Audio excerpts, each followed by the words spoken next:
Haleluya, puji Tuhan, kita bersyukur boleh dipertemukan kembali dalam ibadah renungan harian. Mari Bapak Ibu Saudara, kita siapkan hati kita yang terbaik untuk memuji dan memuliakan nama Tuhan. Terima kasih Tuhan Yesus, terima kasih Tuhan. Haleluya Tuhan, haleluya. Terima kasih atas kehadiran-Mu Tuhan dalam setiap langkah kami. Haleluya Yesus.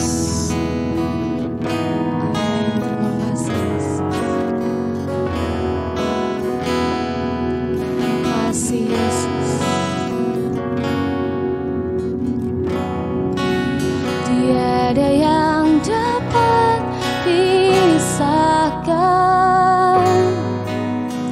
ku dari terangnya kasih-Mu. Kau hadirkan ketenangan yang bisa dunia berikan. Kini Kau pegang hidupku dan Kau hapus kesalahanku. Berharganya pengorbanan yang memberikan keselamatan. Kau hadir di setiap langkahku. Ku aman di dalam hadirat-Mu. Kau buktikan Engkau setia.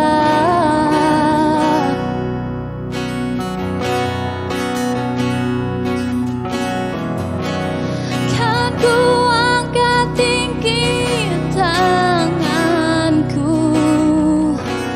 tandaku berserah kepadamu.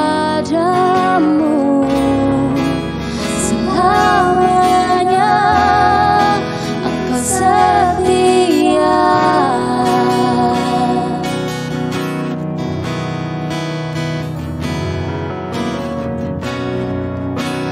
Kini Kau pegang hidupku dan Kau hapus kesalahanku. Berharganya pengorbanan yang memberikan keselamatan. Kau hadir di setiap langkahku.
kasih untuk segala sesuatu yang boleh kami terima sampai pada hari ini Tuhan.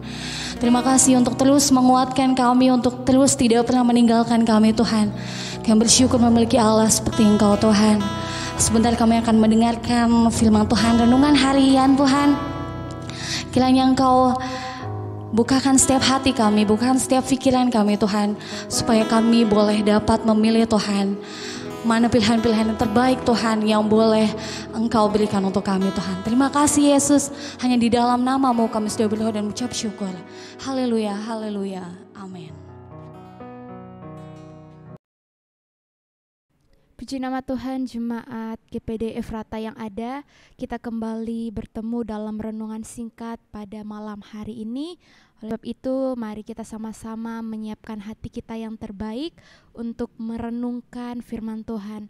Nah, puji Tuhan, firman Tuhan di malam hari ini saya ambil dalam 1 Raja-Raja pasal yang ke-17, ayatnya yang ke-13 sampai ayat yang ke-15. 1 Raja-Raja pasal yang ke-17 ayat yang ke-13 sampai yang ke-15. Demikianlah firman Tuhan. Tetapi Elia berkata kepadanya, "Janganlah takut, pulanglah, buatlah seperti yang kau katakan, tetapi buatlah lebih dahulu bagiku sepotong roti bundar kecil daripadanya, dan bawalah kepadaku, kemudian barulah kau buat bagimu dan bagi anakmu, sebab beginilah firman Tuhan Allah Israel, tepung dalam tempayan itu tidak akan habis, dan minyak dalam buli-buli itu pun tidak akan berkurang, sampai pada waktu Tuhan memberi hujan ke atas muka bumi. Lalu pergilah perempuan itu dan berbuat seperti yang dikatakan Elia. Maka perempuan itu dan dia serta anak perempuan itu mendapat makan beberapa waktu lamanya." Nah, puji Tuhan jemaat Tuhan, saya percaya kisah ini sudah tidak asing lagi bagi kita semua. Justru kita tahu bagaimana perjalanan atau kisah dari cerita firman Tuhan yang sudah saya bacakan tadi, yaitu yang berjudul Elia dan janda di Sarfat. Nah, bagaimana kita boleh mempelajari dalam ayatnya yang ke-7, kalau jemaat Tuhan baca dari ayat yang ke-7 sampai ayat yang ke-16, bagaimana hiduplah seorang janda dan seorang anak perempuannya. Nah, kenapa Tuhan mengutus Elia untuk pergi kepada janda di Sarfat? Kenapa dalam waktu kekeringan saat itu, dalam waktu yang dalam mereka menghadapi suatu masa yang kering, kenapa harus kepada seorang janda di Sarfat? Kenapa Tuhan tidak memerintahkan Elia untuk pergi kepada raja? Karena kehidupannya pasti terjamin. Di sana banyak makanan dan lain sebagainya. Kenapa harus kepada seorang janda di Sarfat? Apa kelebihan dari seorang janda ini? Yang sudah kita baca bahwa, atau yang sudah kita ketahui, bahwa seorang janda ini hanya memiliki tepung dalam tempayan dan minyak dalam buli-buli yang hanya cukup untuk dia dan anaknya makan. Setelah itu mereka mati. Tetapi kita melihat bagaimana suatu sikap, bagaimana suatu respon ketika dalam keadaan yang sulit sekalipun, ketika dalam keadaan kekeringan sekalipun, janda ini tetap melakukan firman Allah. Amin. Dia melakukan firman Allah. Dalam keadaan yang tidak mengenakan, dalam posisi keadaan yang mungkin saat itu tidak cukup untuk dia makan bagi dia dan anaknya. Tetapi Tuhan menyuruh Elia pergi kepada seorang janda di Sarfat. Kalau kita baca pada ayat-ayat sebelumnya, janda ini jujur bahwa yang ada pada dia itu hanya roti dalam tepung dalam tempayan dan minyak dalam buli-buli. Dia jujur kepada Elia. Tetapi kita melihat ketika dia melakukan firman Allah, ketika dia taat, maka Tuhan pelihara kehidupan dia dan anaknya. Nah, Apa yang dapat kita pelajari dari ayat yang telah kita baca di dalam ayat yang ke-13 sampai yang ke-15? Dalam hal ini kita dapat belajar dua hal jemaat Tuhan. Yang pertama, kita belajar bagaimana kita memprioritaskan Tuhan dalam kehidupan kita. Di dalam ayatnya yang ke-13 saya bacakan, tetapi Elia berkata kepadanya, "Janganlah takut, pulanglah, buatlah seperti yang kau katakan, tetapi buatlah lebih dahulu bagiku sepotong roti bundar kecil daripadanya, dan bawalah kepadaku, kemudian barulah kau buat bagimu dan bagi anakmu." Buatlah lebih dahulu bagiku, kata Elia. Artinya apa? Elia lebih dulu dikasih makan baru dia dan anaknya. Sedangkan yang ada pada saat itu cuma cukup untuk seorang makan. Tetapi dia melakukan firman Allah. Ketika Elia berkata, "Jangan takut, buat dulu, lebih dulu padaku." Artinya apa? Memprioritaskan Elia dulu. Apakah di dalam kehidupan kita jemaat Tuhan? Apakah dalam keadaan yang kita hadapi saat-saat ini, dalam keadaan yang sulit, dalam setiap keadaan, apakah kita benar-benar memprioritaskan Tuhan di atas segala-galanya? Itu yang menjadi pertanyaan. Artinya apakah kita benar-benar mengutamakan Tuhan sebagai satu-satunya pribadi yang tertinggi di dalam kehidupan kita? Itu yang jadi pertanyaannya. Dalam keadaan yang tidak memungkinkan, apakah kita mau melakukan firman Allah? Belajar memprioritaskan Tuhan, amin. Kita boleh melihat ketika janda ini memprioritaskan Tuhan, ketika dia mengutamakan untuk memberi makan Elia lebih dulu, maka apa? Tuhan pelihara kehidupannya dan anaknya. Bahkan tempayan, bahkan tepung dalam tempayan itu tidak habis. Dan minyak dalam buli-buli itu tidak berkurang, kata firman Tuhan. Mari kita sama-sama belajar mau memprioritaskan Tuhan sebagai satu-satunya pribadi yang tertinggi, yang terutama dalam kehidupan kita. Dalam Matius 6 ayat 33 berkata, "Carilah dahulu kerajaan Allah dan kebenarannya, maka semuanya itu akan ditambahkan kepadamu." Yang kedua yang kita dapat belajar dari kisah ini adalah tentang totalitas kita dalam mengiring Tuhan. Tuhan tidak mau kita setengah-setengah dalam mengikut Tuhan. Tuhan tidak mau kita hanya separuh saja mengikut Tuhan, tetapi ada totalitas. Totalitas kita akan tercermin lewat apa? Ketaatan kita melakukan firman Tuhan. Orang yang total akan melakukan kehendak Tuhan meskipun di tengah keadaan yang sulit. Dan ingat, totalitas itu atau ketaatan itu menuntut pengorbanan. Menuntut pengorbanan. Ketaatan berbicara tentang penundukan diri. Ketaatan berbicara tentang penundukan diri. Penundukan diri tidaklah mudah. Kenapa? Karena itu perlu adanya kerendahan hati. Penundukan diri perlu adanya kerendahan hati. Sebagai anak-anak Tuhan, kita perlu adanya penundukan diri. Karena di situ kita akan dibentuk oleh Allah agar supaya kita memiliki kerendahan hati, agar supaya kita memiliki ketaatan dalam melakukan firman Tuhan. Kalau janda di Sarfat ini tidak memiliki penundukan diri, maka tidak mungkin dia memberi makan Elia pada saat itu. Tidak mungkin dia melakukan firman Allah pada saat itu. Dan tidak mungkin dia bisa melihat mujizat Tuhan pada saat itu. Tetapi ketika dia mau belajar tunduk, belajar taat totalitas kepada Allah, maka lihat pembelaan Allah dalam kehidupan janda ini. Dipelihara dalam firman Tuhan dalam ayatnya yang ke-15. Lalu pergilah perempuan itu, Lalu pergilah perempuan itu dan berbuat seperti yang dikatakan Elia. Maka perempuan itu dan dia serta anak perempuan itu mendapat makan beberapa waktu lamanya. Ayat 16, tepung dalam tempat itu tidak habis dan minyak dalam buli-buli itu tidak berkurang, seperti firman Tuhan yang diucapkannya dengan perantaraan Elia. Amin. Ketika dia mau belajar tunduk melakukan firman, ketika ada totalitas dalam dia melakukan firman, ketika ada kerendahan hati dalam dia melakukan firman, Allah pelihara kehidupannya. Amin. Allah pelihara kehidupannya. Tunduk kepada Tuhan berarti kita tunduk kepada setiap firman-Nya dalam kehidupan kita. Selain dalam ketaatan, totalitas kita akan tercermin lewat kesetiaan kita. Apakah kita akan tetap taat?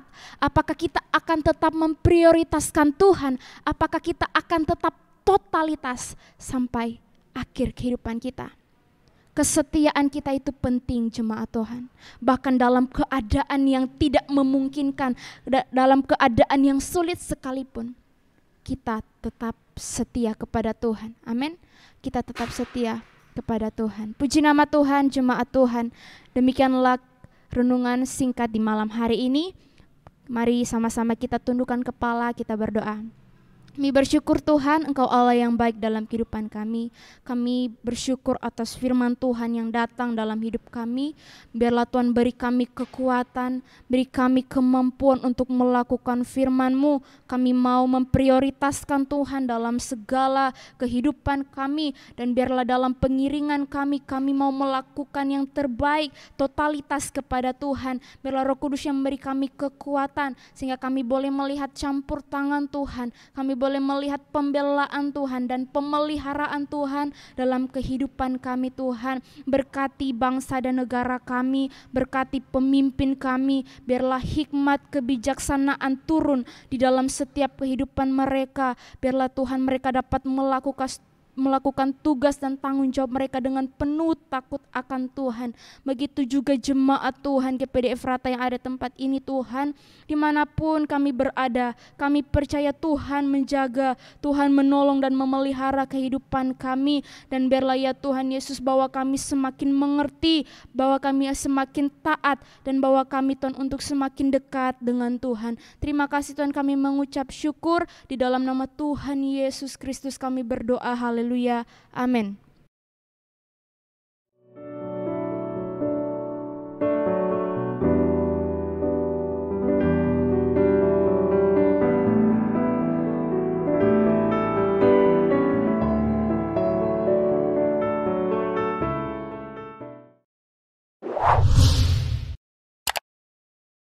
Subscribe channel YouTube GPDI Efrata Yogyakarta dan aktifkan lonceng notifikasinya untuk mendapatkan informasi seputar live streaming dan video khotbah terbaru lainnya.